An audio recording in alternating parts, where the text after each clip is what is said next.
اللہ دلوں میں رہتا ہے، وہیں جہاں دعائیں رہتی ہیں، تو پھر پکارو اسے، آواز لگاؤ اسے، وہ سنتا ہے، وہ ضرور سنے گا۔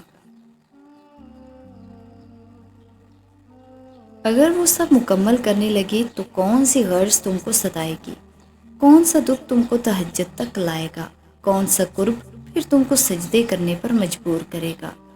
تم تو بھول جاؤ گے اس کو۔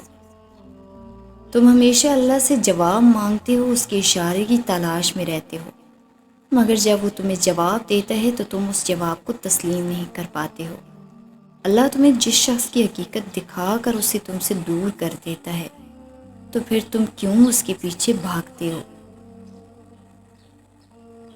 تو اگر وہ تمہارے دل میں دعا کا خیال لا رہا ہے تو وہ تمہیں اس بات کا اشارہ دے رہا ہے کہ اب بھی سب ختم نہیں ہوا، اب بھی کن کی امید باقی ہے، اب بھی وہ تمہارے نصیب کو تمہاری چاہت کے مطابق کر سکتا ہے۔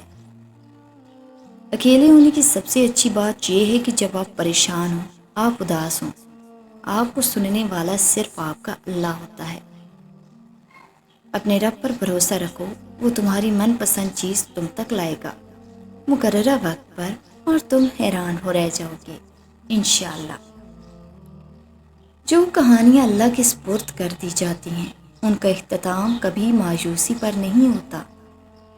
اللہ کو پکارو، وہ ٹھیک انہی لوگوں کو وسیلہ بنا دے گا جو تمہارے کام میں رکاوٹ بن رہے ہیں۔ قرآن کہتا ہے، دلوں کے حال تم سے بہتر تمہارا اللہ جانتا ہے۔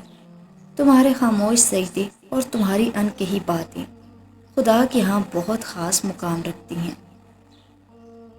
دعائیں مانگتے رہا کرو، کیا پتہ تمہاری من پسند چیزیں ہی اللہ کی رضا ہو۔